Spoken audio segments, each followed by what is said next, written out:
भाजपा ने शुक्रवार 6 सितंबर को जम्मू कश्मीर विधानसभा चुनाव के लिए पार्टी का घोषणा पत्र जारी किया। गृह मंत्री अमित शाह ने कहा कि कॉलेज छात्रों का हर साल 3,000 रुपए यातायात भत्ता दिया जाएगा।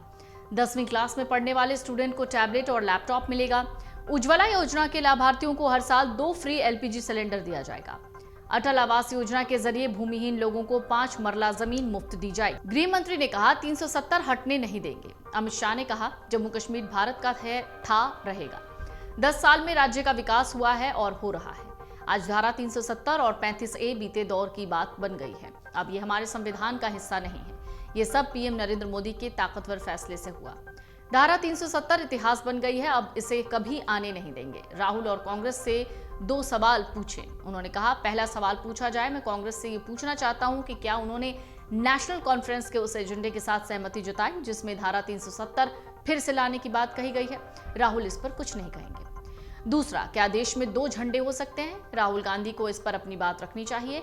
जम्मू कश्मीर में विधानसभा की 90 सीटें हैं, जिनमें से 47 घाटी में हैं, 43 जम्मू संभाग में। प्रदेश में 18 सितंबर, 25 सितंबर और 1 अक्टूबर को 3 फेज में चुनाव होने हैं। नतीजे 8 तारीख को आएंगे। बीजेपी के संकल्प पत्र की 4 बड़ी बातें भी हैं महिलाओं के लिए, जिसमें उज्ज्वला योजना का जिक्र है।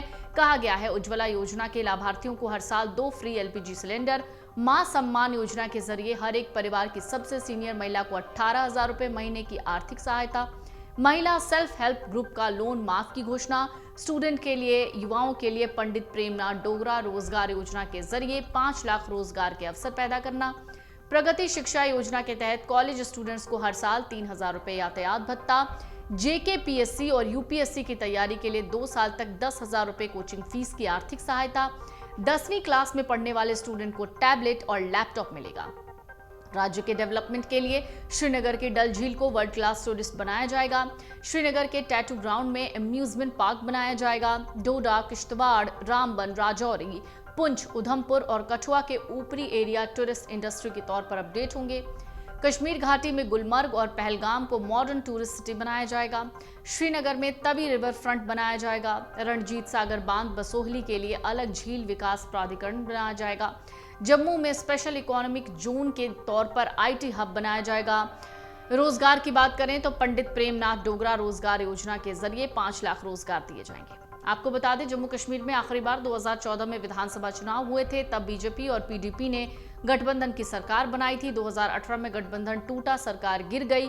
इसके बाद राज्य में 6 महीने तक राज्यपाल शासन रहा। उस समय जम्मू कश्मीर संविधान के अनुसार रहा। इसके बाद राष्ट्रपति शासन लागू हुआ। राष्ट्रपति शासन के बीच ही 2019 के लोकसभा चुनाव हुए, जिनमें बीजेपी भारी बहुमत के साथ केंद्र में लौटी। इसके बाद 5 अगस्त 2019 को बीजेपी सरकार ने आर्टिकल 370 खत्म किया। राज्य को 2 केंद्र शासित प्रदेशों जम्मू कश्मीर और लद्दाख में बांट दिया। इस तरह जम्मू कश्मीर में 10 साल बाद विधानसभा चुनाव हो रहे हैं। अगर आप ये वीडियो YouTube पर देख रहे हैं तो हमारे चैनल को सब्सक्राइब करें और बेल आइकन को दबाना ना भूलें। अगर आप Facebook पर ये वीडियो देख रहे हैं तो हमारे पेज को लाइक करें।